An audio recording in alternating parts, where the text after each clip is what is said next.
नमस्कार दोस्तों, स्वागत है आपका एक बार फिर से भारत समाचार के हमारे इस खास कार्यक्रम में जो आधारित है गपशप, कानाफूसी और चर्चाओं पर।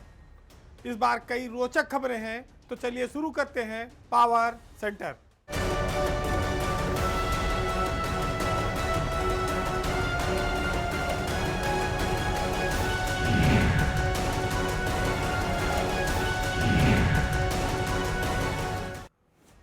वैसे तो पशुपालन विभाग में आपने चारा घोटाले का नाम सुना होगा, लेकिन वो बिहार में हुआ था। उत्तर प्रदेश में एक सीमेंट घोटाला हो गया है। उत्तर प्रदेश का पशुपालन विभाग जो जानवरों के गाय भैंस इनकी सबकी देखभाल करता है, उस विभाग में किस तरह की खरीद हो रही है और उसका रिजल्ट किस तरह से आ रहा है, आज हम आपको इस बारे में बताएंगे। चूंकि ये मामला कृत्रिम गर्भाधान तकनीक के इस्तेमाल से जुड़ा हुआ है, जिसमें यह गारंटी थी कि सीमेन के इस्तेमाल से 90% बच्चियां ही पैदा की जाएंगी, लेकिन अब यह सीमेन घटिया पाया गया है, अधोमानक पाया गया है और अफसरों के लिए कमाई का जरिया बन गया है। प्रदेश में गौवंशों की संख्या बढ़ाने के लिए उत्तर प्रदेश पशुधन विकास परिषद भी बनी हुई है। सरकार गौवंशों के संरक्षण, उनके दवा पानी, इलाज, सीमेंट के लिए हर साल करोड़ों अरबों रुपए खर्च करती है, लेकिन उत्तर प्रदेश में अब इसकी गुणवत्ता पर सवाल खड़ा हो गया है। सीमेंट जो पशुपालन विभाग में सप्लाई हो रहा है, उसके सैंपल जांच में फेल हो गए हैं। चिकित्सा जो एसोसिएशन है पशुधन विभाग की, उसने पशुधन विकास परिषद पर घटिया सीमेंट खरीद करने का आरोप लगाया है। और पहला मामला हापुड़ में कई साल पहले आया था, जहां पर सेक्स सार्टेड सीमेंट का ठेका जिस कंपनी को दिया गया था, उसमें गर्भाधान की जो दर थी वो बेहद कम पाई गई है। मेरठ के तत्कालीन मंडल आयुक्त द्वारा इस मामले में जांच कराई गई थी और वहां पर सीएम अधोमानक पाया गया था। पशुपालन विभाग के अधिकारी तो यहां तक कहते हैं कि कंपनी सीमेंट के नाम पर पानी की सप्लाई कर रही है, इसके बावजूद उसको लगातार काम दिया जा रहा है। जिस कंपनी का सैंपल फेल हो गया, उसको कई सालों बाद भी काम क्यों मिल रहा है? तो इस नकली और घटिया सीमेंट की वजह से पशुओं में बांझपन की समस्या बढ़ी है और उसका नुकसान किसानों को भी होता है। सरकार ने पशुपालन विभाग में कृत्रिम गर्भाधान के माध्यम से बछिया पैदा करने की जो स्कीम है, उसमें प्रति गाय 500 रुपये सब्सिडी देने का ऐलान किया है, लेकिन जो सीमेन आ रहा है वो चौंकाने वाला है, क्योंकि उसमें उत्पादन के बजाय बांझपन बढ़ रहा है।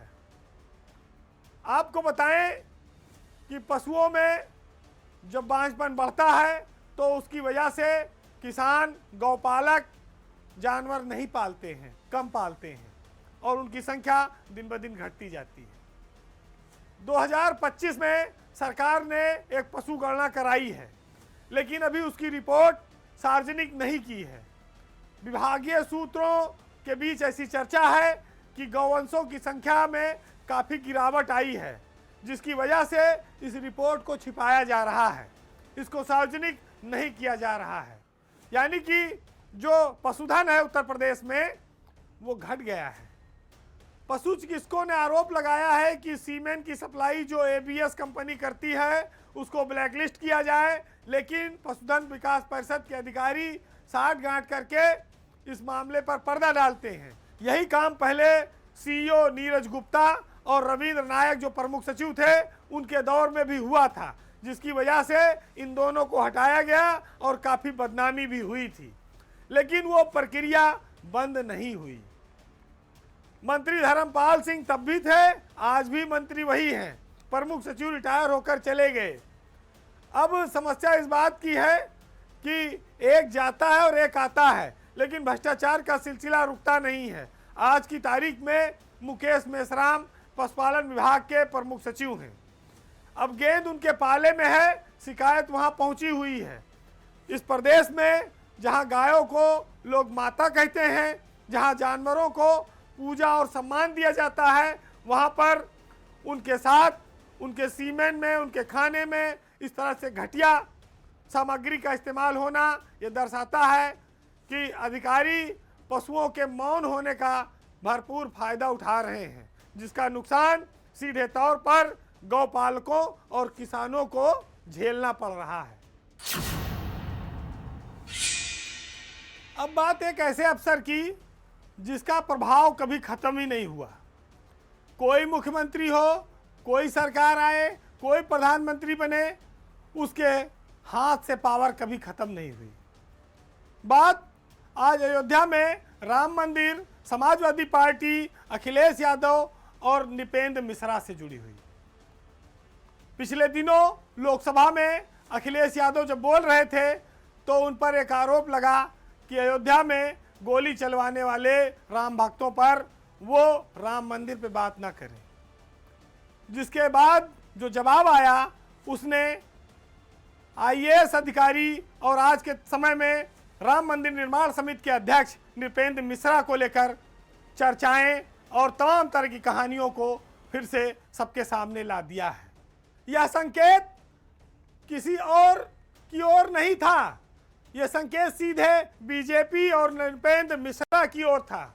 आपको याद होगा कि जब 1990 में गोली चली थी कार सेवकों पर, तब मुलायम सिंह यादव उत्तर प्रदेश के मुख्यमंत्री थे और उस समय मुलायम सिंह के जो प्रमुख सचिव थे वो यही नृपेंद्र मिश्रा थे।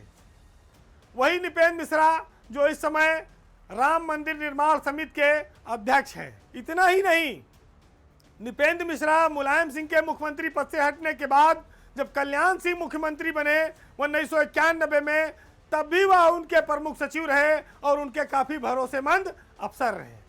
चर्चा आती है कि जिस दिन ये घटना हुई गोलीकांड की, उस दिन नृपेंद्र मिश्रा प्रदेश के कमांड सेंटर में मौजूद थे और पुलिस के एक बड़े अधिकारी उनके आदेश की प्रतीक्षा कर रहे थे।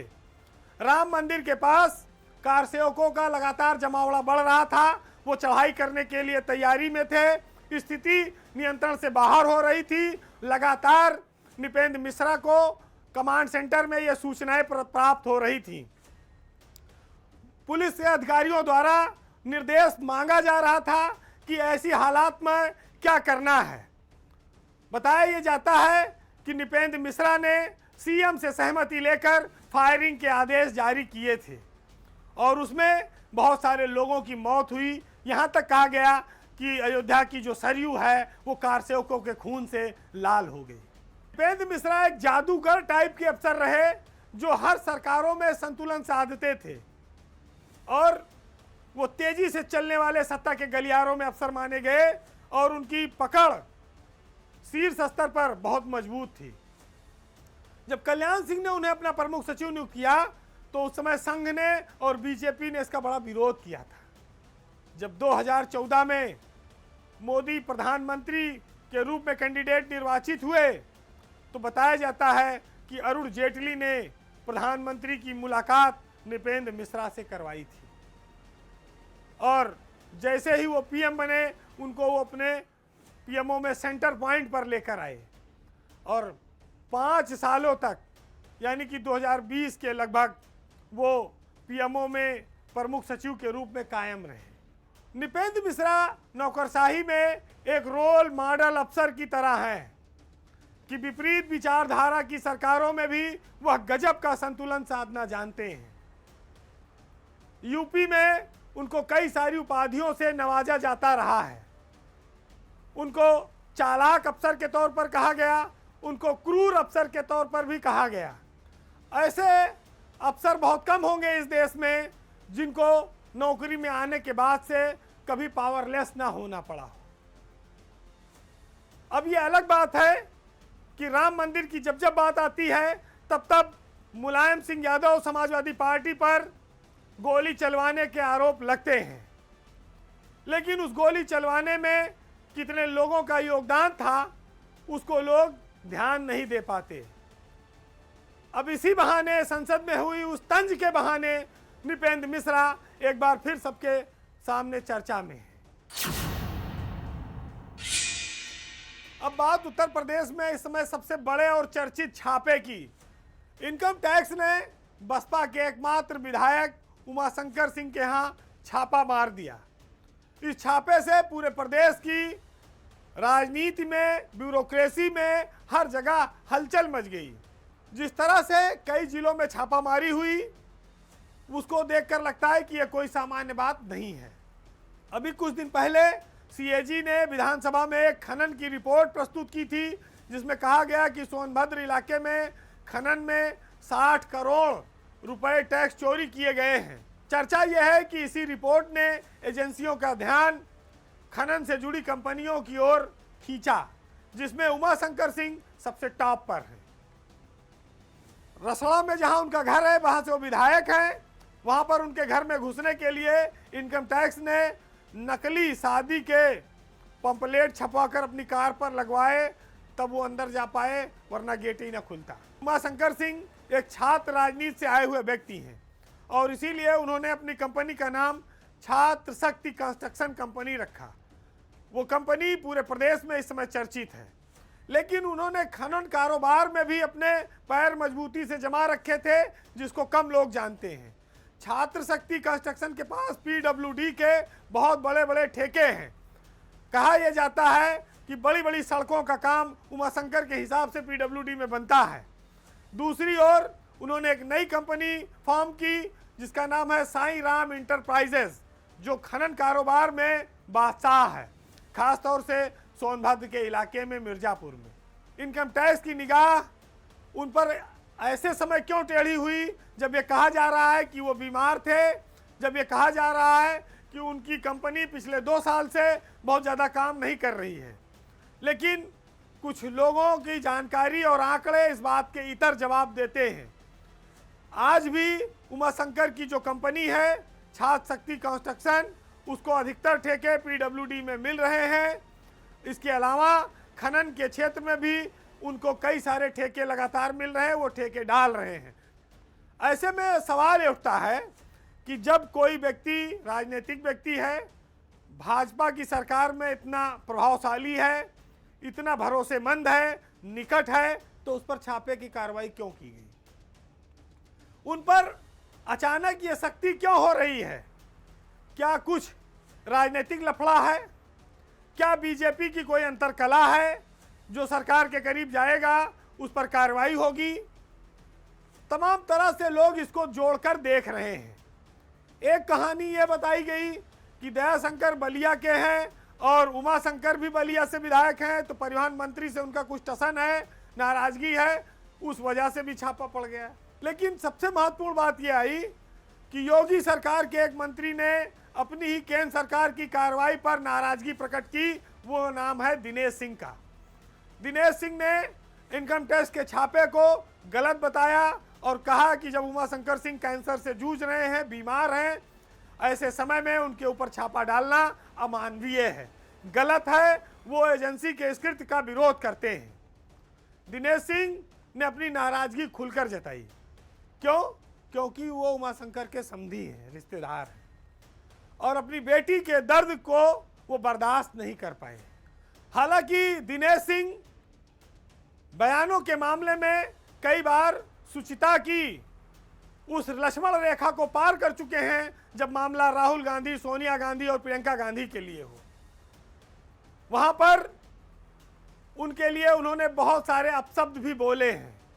लेकिन आदमी को दर्द का एहसास तब होता है जब अपने पर पड़ता है, तब वो आदमी शब्दों की सुचिता, टाइमिंग का, व्यवहार का, हर चीज का हवाला देता है। दिनेश सिंह मंत्री होकर भी अपनी ही सरकार की कार्रवाई के खिलाफ हैं। उन्होंने अपनी रिश्तेदारी को, पारिवारिक रिश्तों को महत्व दिया, अच्छी बात है, इसमें कोई बुराई भी नहीं है।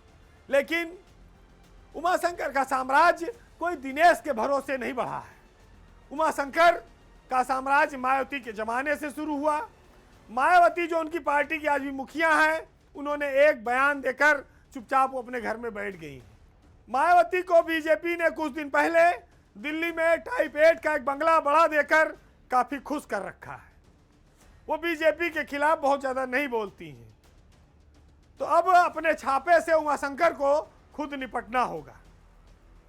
हालांकि अप्रत्याशित रूप से अखिलेश यादव जो विपक्ष के नेता हैं, उन्होंने उमाशंकर के ऊपर इस समय हुई कार्रवाई का विरोध किया है। ये एक बड़ी बात है, लेकिन सबसे बड़ी बात यहाँ ये आती है कि पिछले कई दिनों से, महीनों से, सालों से ये माना जाने लगा कि उमाशंकर मुख्यमंत्री योगी के कृपा पात्र हैं, उनके करीबी हैं, उनके नज़दीकी काफ़ी रिश्ते हैं। ऐसे समय में मुख्यमंत्री योगी आदित्यनाथ जब विदेश के दौरे पर थे, सिंगापुर और जापान में, उस समय चुना गया, तब वो उमाशंकर सिंह के यहाँ छापा मारा गया। उमाशंकर सिंह के यहाँ छापा खाली राजनीतिक समीकरणों की बात नहीं दिखाता है, वो ये भी दिखाता है कि ब्यूरोक्रेसी में एक सिहरन सी दौड़ गई है। लोग डर गए हैं कि कहीं उनका नंबर भी ना आ जाए। कई सारे अफसरों के नाम कहीं डायरी में ना निकल आए, किसका माल कहाँ लगा है। अगर इनकम टैक्स ने खुलासा कर दिया तो कई सीनियर आईएएस अफसर बेनकाब हो जाएंगे।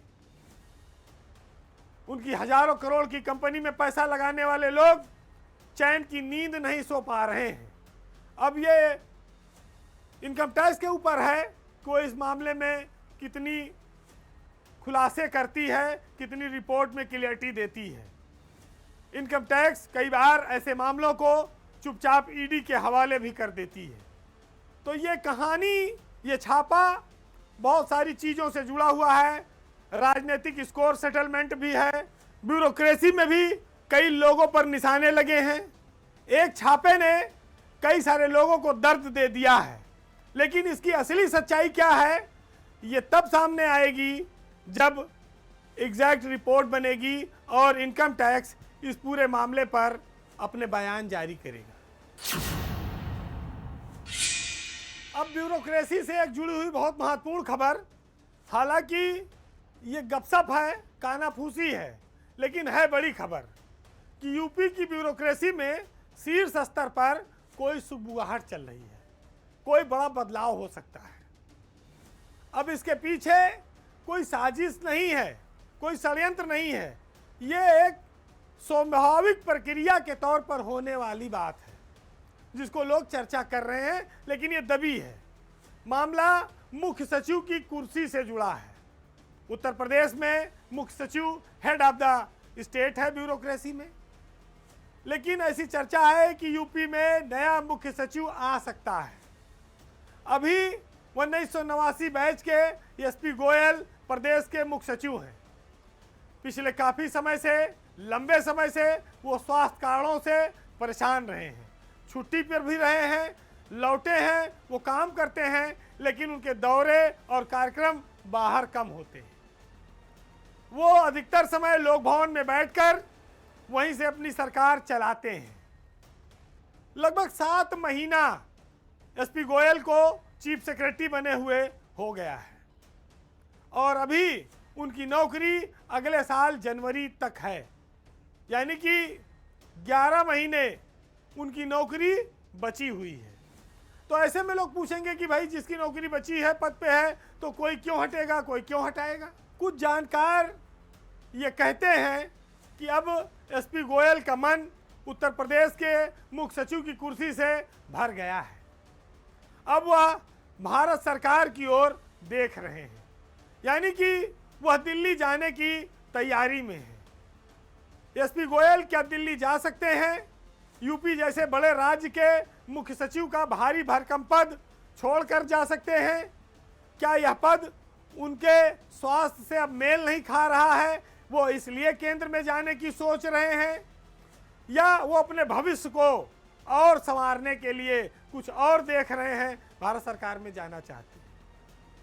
एसपी गोयल अगर भारत सरकार में जाते हैं तो वह सीधे वहां पर सेक्रेटरी बनेंगे और सचिव का पद भारत सरकार में सबसे बड़े पदों में से है। इसके पीछे एक तर्क ये दिया जा रहा है कि अगर वो गवर्नमेंट ऑफ इंडिया में रहकर रिटायर होते हैं, सेक्रेटरी पद से रिटायर होते हैं, तो उन्हें नए अवसर मिल सकते हैं। सबसे पहला अवसर तो यही है कि सरकार उनको सेवा विस्तार भी दे सकती है। केंद्र में रहते हुए सेवा विस्तार पाना काफ़ी आसान है। अगर सेवा विस्तार का मामला नहीं बनता है तो एसपी गोयल की जो छवि है उस आधार पर वह भारत सरकार में किसी बड़े और पद पर रिटायरमेंट के बाद किसी आयोग में, निगम में समायोजित हो सकते हैं। मोदी सरकार भी उनके कामकाज को पसंद करती रही है। एक लॉजिक और है कि अगर केंद्र में चले गए तो मोदी के पास 2029 तक का समय है। यूपी में अगले साल जनवरी में चुनाव है, 10 महीने बाद। ऐसे में यह सवाल उठता है कि अगर एसपी गोयल दिल्ली जाते हैं तो यूपी का अगला मुख्य सचिव कौन बनेगा। गोयल 89 बैच के हैं, दीपक कुमार उसके बाद 90 बैच के हैं। दीपक कुमार आईआईडीसी भी हैं, एपीसी भी हैं। सरकार उनको चीफ सेक्रेटरी पहले भी बनाना चाहती थी, वो बन भी सकते हैं, लेकिन उनके पास भी समय ज़्यादा नहीं बचा है। इसी साल अक्टूबर में, यानी कि 8 महीने बाद दीपक कुमार का रिटायरमेंट है। अगर सरकार उनको चीफ सेक्रेटरी बनाती है तो उसकी कोशिश ये होगी कि चुनाव उन्हीं के नेतृत्व में हो और उनको कम से कम 6 महीने का सेवा विस्तार मिले। जब दीपक कुमार चीफ सेक्रेटरी बन जाएंगे तो आईडीसी का पद तो उनके पास ही रहेगा, लेकिन एपीसी का पद वो छोड़ेंगे। तो उत्तर प्रदेश में फिर एपीसी के लिए 2 नाम प्रमुखता से चलते हैं। पहला नाम आता है 1990 बैच की ही अर्चना अग्रवाल का।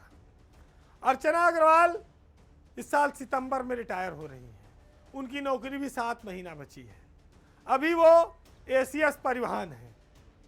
उसके बाद आता है दूसरा नाम अनुराग श्रीवास्तव का, जो 1992 बैच के आईएएस अफसर है। अनुराग श्रीवास्तव की नौकरी 2027 तक है। उनके पास मौका है कि वो एपीसी लंबे समय तक रह सकते हैं। ये सब तब निर्भर करेगा जब एसपी गोयल दिल्ली जाते हैं। फिलहाल सब कुछ समय पर निर्भर करता है, आने वाले 1-2 महीनों पर निर्भर करता है। तो आज के पावर सेंटर में इतना ही।